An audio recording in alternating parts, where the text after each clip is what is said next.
journal vous est offert par le FPI, Fonds de promotion de l'industrie, votre partenaire privilégié pour la réussite de vos projets.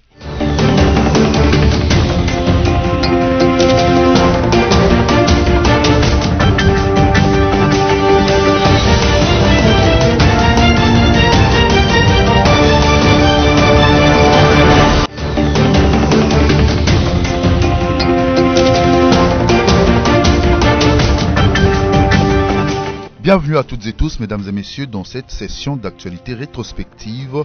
Le chef de l'État, Félix-Antoine Tshisekedi Tshilombo, en sa qualité de président de l'Union africaine, a quitté la capitale congolaise jeudi 16 juillet dans la soirée pour une mission de travail de 3 jours, en commençant par Accra, capitale du Ghana.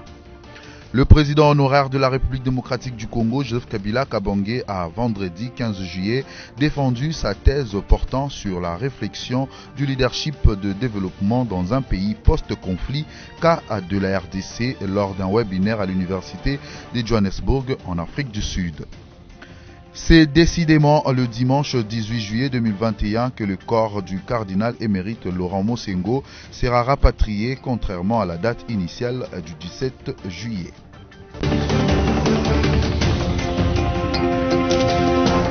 Réflexion sur le leadership des développements dans un pays post-conflit, cas de la République démocratique du Congo, tel est le sujet de la thèse qu'a défendu ce vendredi 16 juillet 2021 Joseph Kabila Kabange, ancien chef d'État de la République démocratique du Congo.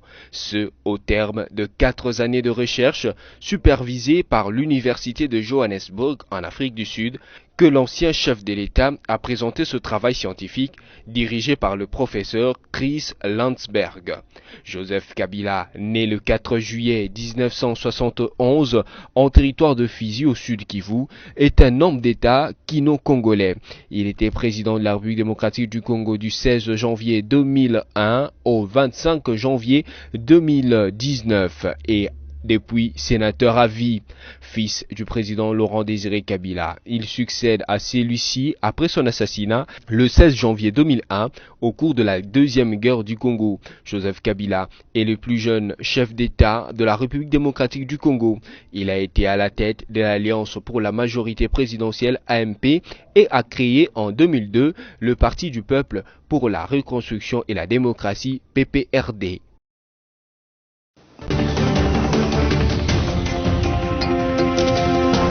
Juin de cette année, nous avons annoncé la troisième vague. Pourquoi la troisième vague? Parce qu'à partir du 13 mai 2021, le nombre de cas Covid ont fortement augmenté avec des décès. En relation avec cette augmentation, les chiffres venant de l'INRB qui surveille au niveau national la pandémie, tant au niveau interne que des flux des personnes qui viennent de l'étranger ou des personnes qui quittent notre pays, nous avons pris le 15 juin des mesures pour diminuer la circulation du virus.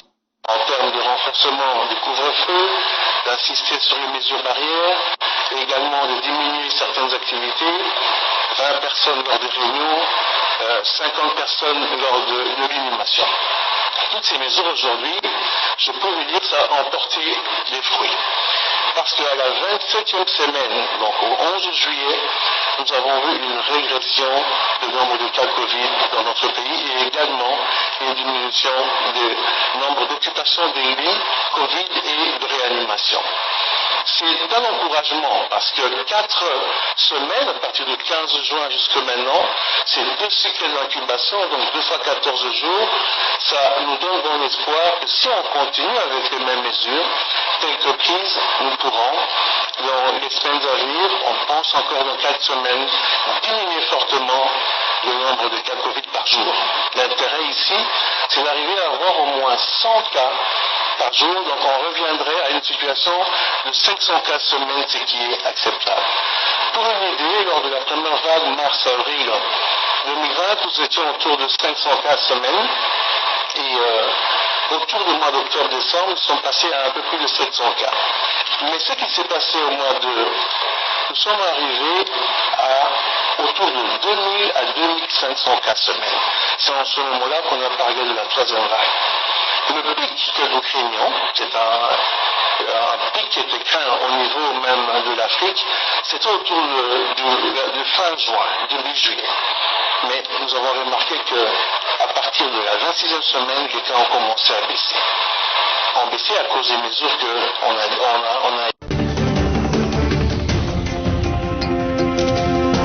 Félix Tshisekedi Tshilombo, président de la République démocratique du Congo, a, en sa qualité de président de l'Union africaine, entamé son pèlerinage dans l'Afrique de l'Ouest par la ville d'Accra, la capitale ghanéenne.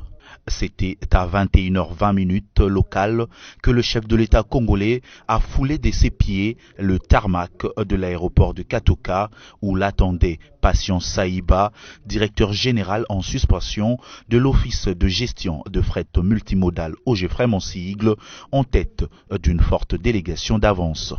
Conviés par son homologue ghanéen, Félix Tshisekedi et son hôte vont s'entretenir sur l'évolution de la zone continentale africaine de libre-échange ZLECAf, dont la capitale ghanéenne abrite le siège. Après le Ghana, Félix Tshisekedi mettra le cap sur la Guinée et la Guinée-Bissau où il bouclera son périple de 3 jours dans la partie occidentale du continent africain lundi 19 juillet 2021. Pour son premier voyage en terre ghanéenne depuis son accession à la magistrature suprême, Félix Tshisekedi sera face à plusieurs chefs d'État, de gouvernement, d'organisations régionales et sous-régionales pour commémorer Mahamadou Issoufou, ancien président nigérien et initiateur du projet de la ZLECAf. Il s'est éteint à Paris à l'âge de 81 ans. C'est le cardinal émérite Mosengo Passigna qui a rendu l'âme dimanche 11 juillet 2021 où il suivait de soins médicaux, a annoncé sur Twitter l'abbé Jean-Marie Condé, chargé des communications de l'archidiocèse de Kinshasa.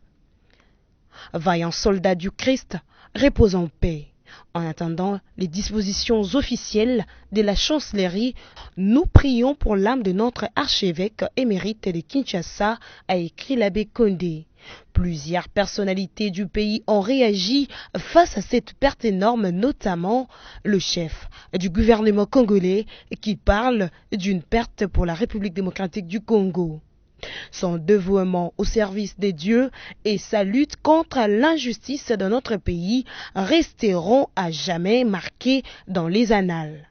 L'ancien chef de l'État, Joseph Kabila Kabange, a présenté ses condoléances au cardinal Fridolin Ambongo et à tous les fidèles catholiques.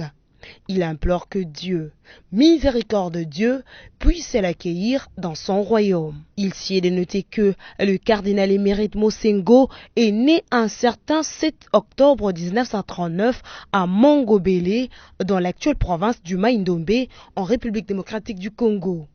Il a démarré sa vie sacerdotale en date du 21 décembre 1963. Laurent Mosengo Passigna est le premier africain à obtenir un doctorat en écriture sainte à l'Institut biblique pontifical de Rome. Archevêque de Kinshasa, 6 décembre 2017, puis prise de possession canonique le 2 février 2008, devenant émérite le 1er novembre 2018, créé cardinal le 20 novembre 2010 par Benoît XVI.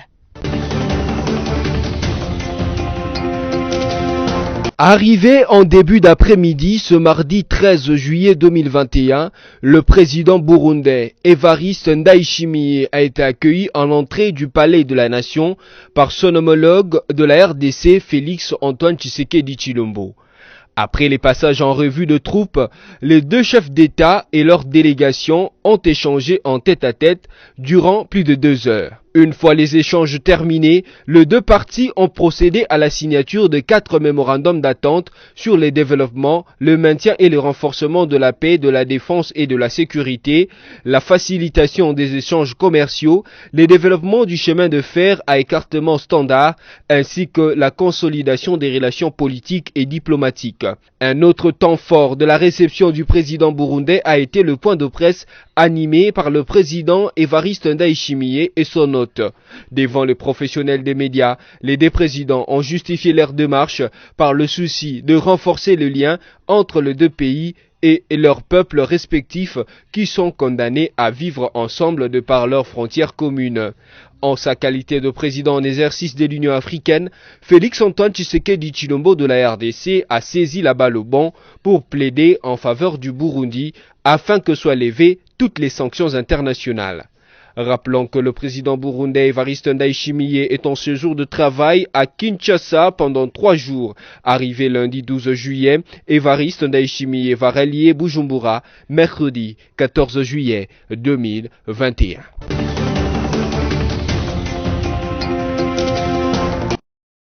Le patron de la sécurité a débuté sa prospection dans la commune de Kimbanseke. Constat, l'intensité de la circulation comme à l'accoutumée. Visiblement, le moratoire d'une semaine accordé aux chauffeurs par le VPM de l'intérieur a calmé les esprits surchauffés. Après l'étape de la commune de Kimbanseke, Daniel Aselo Okito se rendu au rond-point Gaba en passant par la célèbre place Super Lemba, toujours dans le cadre de sa tournée pour s'imprégner de la situation de grève décrétée par les automobilistes dans cette partie de Kinshasa. Apostrophé par la foule en liesse, exprimant un sentiment de sympathie, le vice-premier ministre, ministre de l'Intérieur, Daniel Aselo Okito, est descendu de son cortège pour communier avec la population, particulièrement les automobilistes venus lui exprimer leur gratitude pour cette mesure. Oyebimi lelo na tongo et interpellé hiérarchie à Moka. Na salisi réunion na tongo. Na gouverneur ya province, na général Kasongo, ya la police, na ministre ya intérieur, na ya transport ya Kinshasa, toyokani, na ministre national ya transport, toyokani, pona zwabino tamingite, tozwi mikano mibale oyo, ya liboso, transport il faut esalema normalement. Chauffeur nyos ezale ya taxi, ezale ya moto, akotambola mutu atelemisa yo te pendant une semaine. Aux taximans et motocyclistes, le vice-premier ministre, ministre de l'Intérieur, leur a rassuré qu'ils vont circuler librement pendant 7 jours sans être inquiétés par les éléments de la police, le temps pour eux de se conformer aux lois urbaines en matière de transport. Le vice-premier ministre de l'Intérieur a bouclé sa tournée sur la place Victoire où il s'est entretenu avec quelques motocyclistes qui lui ont exprimé leurs desiderata et difficultés. Maître Aselo leur a promis d'être toujours à leur écoute. Toutefois, a-t-il insisté sur les respects scrupuleux du code de la route et les autorités policières. Il les a recommandés de s'acquitter de tous les droits et devoirs civiques relatifs au transport en commun. Pour rappel, dans la matinée du 12 juillet 2021, une réunion a été convoquée d'urgence par le patron de la sécurité nationale à la suite des incidents enregistrés lors de la grève des chauffeurs de taxi. Ont pris part à cette réunion le ministre national des Transports, le gouverneur de la ville de Kinshasa, le commissaire provincial de la police, les ministres provinciaux de l'Intérieur et les associations des taximans.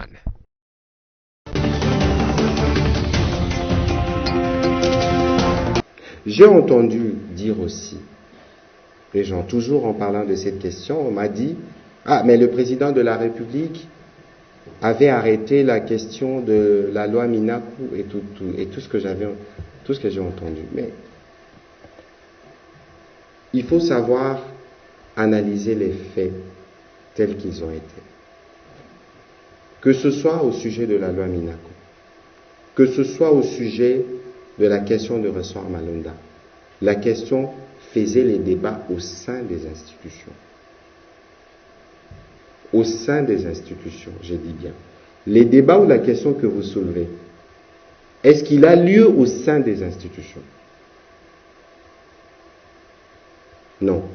Bon, maintenant qu'un député qui utilise son pouvoir de parlementaire pour porter une proposition de loi, bien que controversée, fort malheureusement, en démocratie, on nous impose la tolérance.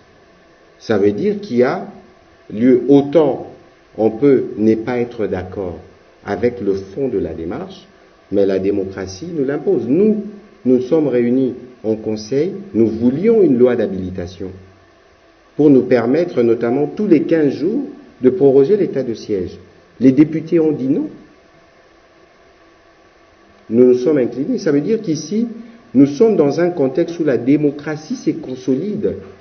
Lorsque la démocratie se consolide, les gens prennent de liberté. Moi, on m'a demandé de dire l'avis du gouvernement sur la question de l'homosexualité. Vous voyez, madame, donc il faut faire très attention. Nous, dans le cadre de notre gouvernement, l'idée pour le Premier ministre Sama et pour le Président, c'est de travailler dans l'apaisement, dans la transcendance. On amène tout le monde dans un cadre où nous regardons nos priorités en face, nous regardons nos urgences, elles sont sécuritaires, elles sont sociales, elles sont liées même à la survie de la République.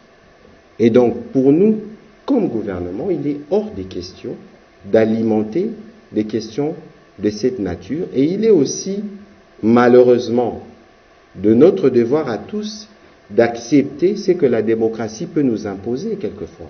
Et donc, je crois que sur cette question, il faut que cela soit bien clair. Donc, madame, si vous pouvez suivre mon conseil, n'utilisez plus cette expression-là. Elle est dangereuse et elle est de nature à nous diviser davantage. L'équipe d'Italie a remporté le championnat d'Europe de nations de football Euro 2021 dimanche 11 juillet à Londres. Les Italiens se sont imposés 3-2 face à des Anglais qui jouaient à domicile. L'équipe nationale d'Italie a retrouvé le sommet du football après en avoir connu le tréfonds. 3 ans après, une non-qualification traumatisante pour la Coupe du Monde 2018. L'Italie a remporté le championnat d'Europe de nations Euro 2021. Notez que l'Italie est de nouveau sur le toit de l'Europe, 53 ans après son premier sacre de la compétition.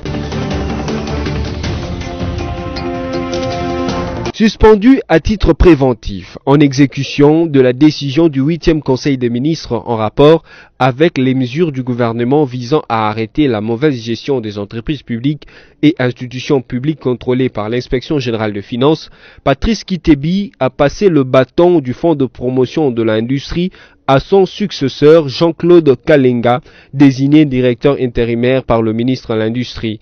La remise et reprise a eu lieu ce jeudi 15 juillet au siège du Fonds de promotion de l'industrie FPI en présence de Bernadette Nzama, secrétaire générale à l'industrie qui a supervisé cette cérémonie, du conseiller juridique du ministère de l'Industrie et de plusieurs cadres du FPI.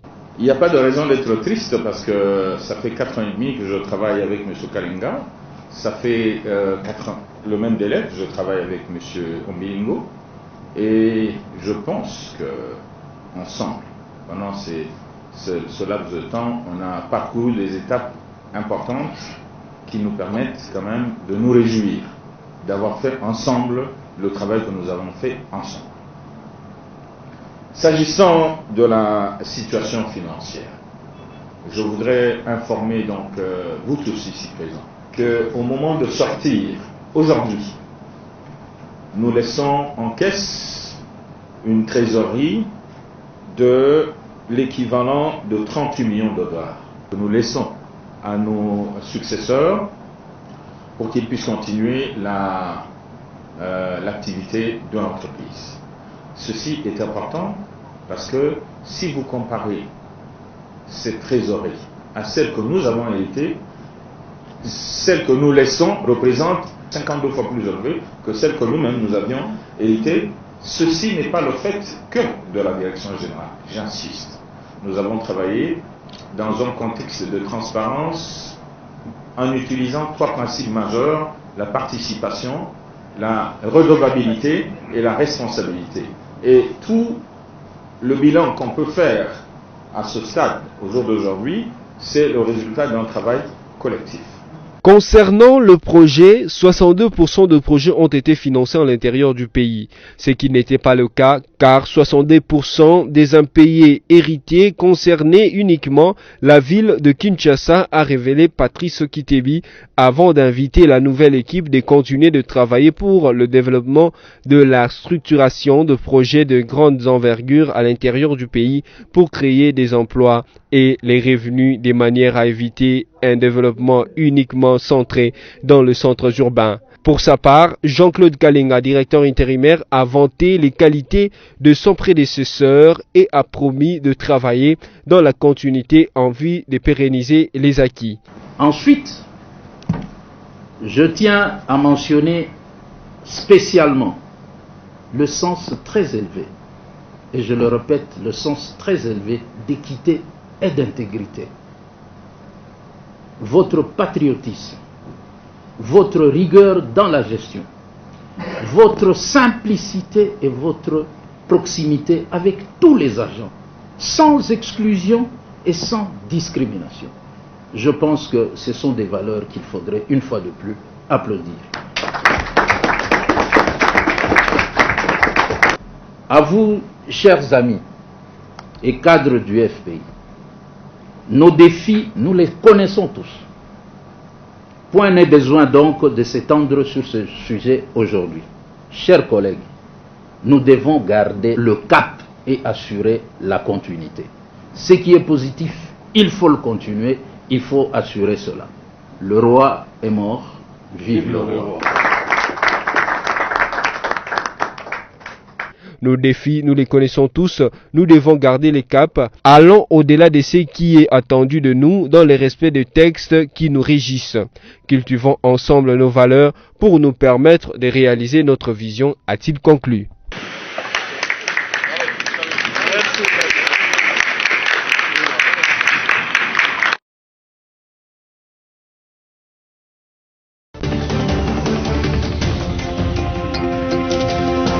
C'est depuis le début de la semaine en cours que les retours volontaires de déplacés est observé à Niakoundé, Marabou, Irumu Centre et environ. Des femmes, hommes et les enfants avec leurs bagages sont transportés par le camion de FRDC mis à leur disposition par le gouverneur militaire de l'Ituri, explique le lieutenant Jules Ngongo, porte-parole des opérations en Ituri. Sous l'impulsion du lieutenant général Luboya Kashamadjoni, gouverneur de province et commandant des opérations militaires en Ituri, les forces armées de la République démocratique du Congo ont pacifié et stabilisé la situation sécuritaire dans le chefferie d'Andissoma, Mobala et Basili et autres dans la chefferie de Walendu Bindi en territoire d'Irumu. Geste de l'armée salué par la population du sud Irumu. Ces retours volontaires fait suite à la restauration de l'autorité de l'État et un climat de paix observé dans cette partie de l'Ituri, fruit des opérations militaires, a dit le lieutenant Jules Ngongo. Soucieux de voir sa population de village d'Irumu, Marabo ainsi que de Niakoundé de retourner et dormir sur ses deux oreilles, le gouverneur militaire le lieutenant général Luboya a mis le moyen logistique militaire afin d'embarquer et d'accompagner le déplacé dans leur milieu d'origine. Nous disons que jusqu'ici, le fait final recherché dans ces opérations est atteint. La recherche de la paix dans le territoire d'Irumu et dans l'ensemble de la province de l'Ituri, c'est la détermination du gouverneur militaire, le lieutenant général Luboya Kashamadjoni, tel que voulu par le président de la République, décrétant l'état de siège dans cette province.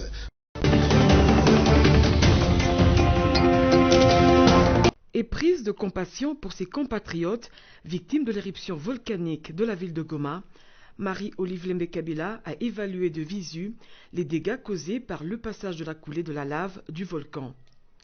Le président honoraire Joseph Kabila Kabange a décidé d'offrir une concession de 100 hectares pour des parcelles qui seront remises gratuitement aux sinistrés du volcan Nyiragongo. Et pour concrétiser cela, Marie-Olive Lembe Kabila, président de l'Initiative Plus, a tenu une réunion technique avec ses proches collaborateurs avant de se rendre sur les lieux en compagnie des autorités coutumières et cadastrales de la province, que le morcellement d'au moins 20 mètres sur 15 soit distribué à tous ceux dont leurs maisons ont été ravagées par le volcan. Nous ne pouvons pas prétendre avoir des moyens pour construire des maisons pour tout le monde, puisque c'est beaucoup de familles. Il y a plus de 2500 familles qui ont été touchées. Mais au moins, nous avons la possibilité de pouvoir tracer les avenues et d'aplanir les terrains, donc de couper les parcelles et leur offrir juste les parcelles. Nous appelons plutôt la bonne foi et la bonne volonté des partenaires sociaux qui, eux, qui nous font confiance. Si ils ont besoin d'aider tant soit peu quelques personnes ou quelques familles, ils peuvent se joindre à nous. Bien avant, Marie-Olive Lembe Kabila a palpé les réalités du terrain en donnant personnellement son assistance aux sinistrés prévus pour 2460 familles. Ce sont 3000 familles qui se sont présentées. Son cœur de mère a une fois de plus parlé. Cette marque de compassion et de charité manifestée depuis les premières heures de cette calamité naturelle est une preuve d'amour pour Marie-Olive Lembe Kabila qu'elle témoigne en faveur de ses compatriotes congolais.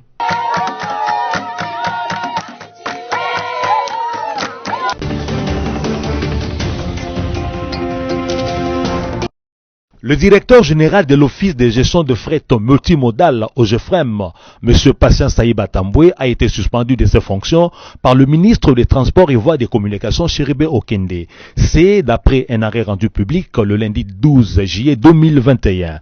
Les griefs qui pèsent sur lui sont obstruction aux investigations que mène le cabinet du ministre au sujet de son refus d'exécuter les instructions du président de la République et la décision du Conseil des ministres du 11 septembre interdisant le recrutement, le mouvement du personnel, les promotions en grade et les licenciements abusifs au sein des entreprises du portefeuille de l'État et de l'administration publique. L'intérim à la tête de l'OGFREM sera désormais assuré par les directeurs adjoints de cette entreprise, a décidé le ministre de tutelle Chérubin Okende.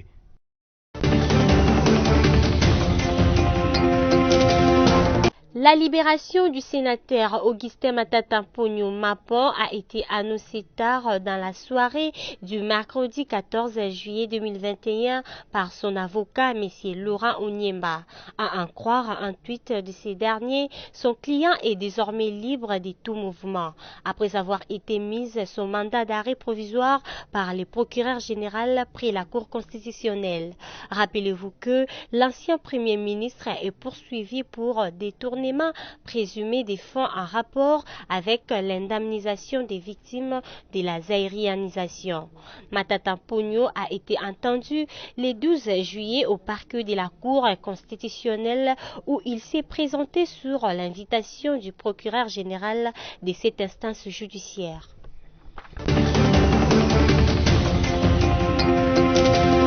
Depuis ce matin à 6 h à Kinshasa, il y a eu des mouvements par-ci par-là dans la ville, mouvements de grève lancés par les chauffeurs. Parce que nous venons d'échanger, nous sommes arrivés à décider, sur proposition du gouverneur de la ville, qu'il y a moratoire.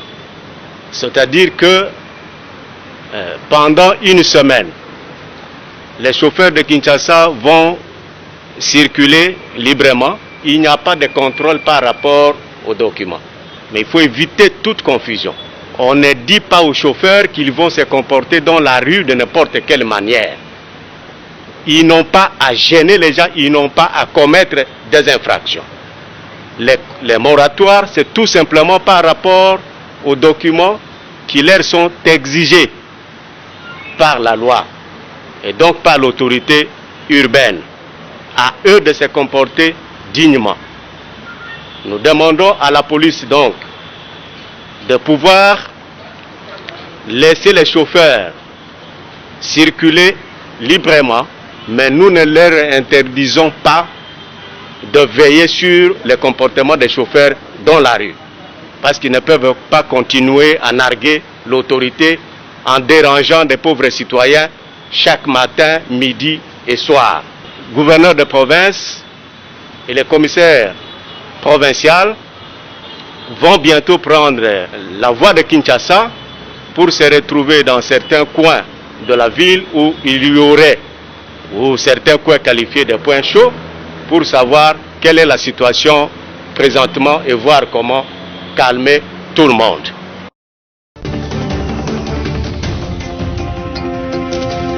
Publication du chronogramme de désignation des membres de la CENI, c'est par cette activité que s'est terminée la plénière de l'Assemblée nationale du mardi 13 juillet au Palais du Peuple à Kinshasa. Les 15 membres de l'institution, à raison de 7 pour le bureau et 8 pour la plénière, seront désignés par les différentes composantes, à savoir la société civile, la majorité et l'opposition entre le 14 et le 21 juillet 2021, d'après le calendrier lu par les rapporteurs de l'Assemblée nationale, Joseph Lilembiliboula. D'après ce dernier, la démarche est conforme aux articles 10 et 24 bis de la loi organique sur l'organisation et le fonctionnement de la Commission électorale nationale indépendante. Cette loi, telle que modifiée à ce jour, prévoit 15 membres, 5 pour la majorité parlementaire, 5 pour l'opposition et 5 pour la société civile, dont 2 pour les confessions religieuses, 2 pour les organisations d'observation et d'éducation électorale et 1 pour les organisations féminines de défense des droits de la femme. Les désignations se feront à huis clos et les candidatures seront examinées par une commission paritaire majorité-opposition. Les activités qui vont se dérouler sont d'abord la désignation des 5 membres par la société civile, 2 membres de confessions religieuses, dont le président de la Commission électorale nationale indépendante et un membre de la plénière, 2 membres par les organisations spécialisées en matière électorale, membres de la plénière, et un membre par les organisations féminines de défense des droits des femmes, membres de la plénière. Ensuite, la désignation des 4 membres par l'opposition de le deuxième vice-président et les questeurs. Enfin, la désignation des 6 membres par la majorité, dont le premier vice-président, le rapporteur adjoint et le questeur adjoint. Quant au calendrier, il se présente comme suit. Mercredi 28 juillet 2021, dépôt des PV de désignation et des dossiers complets des candidats par composante auprès du bureau de l'Assemblée nationale. Jeudi 29 juillet 2021, mise en place de la commission paritaire majorité-opposition chargée de l'examen des dossiers individuels des candidats désignés au regard des critères et conditions prescrits par les articles 10, 12 et 24 bis de la loi organique sur la commission électorale nationale indépendante.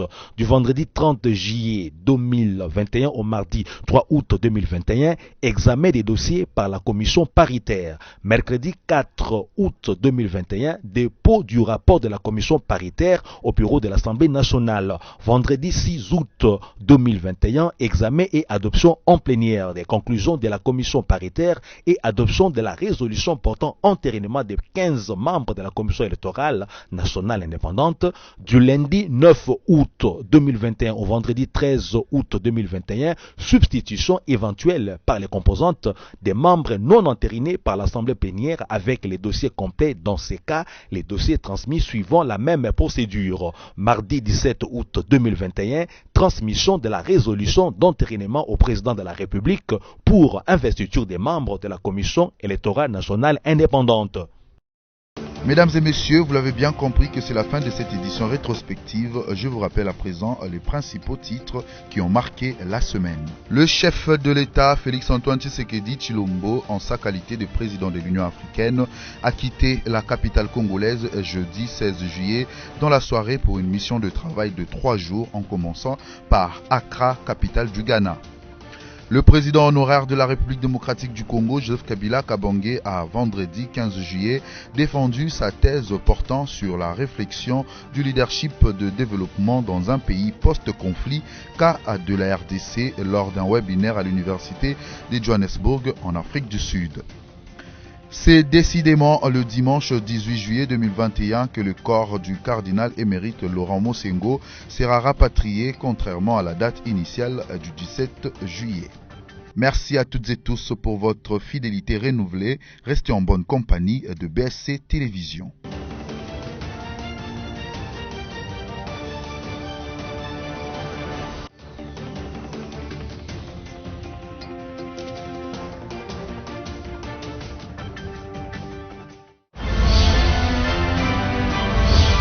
journal vous a été offert par le FPI,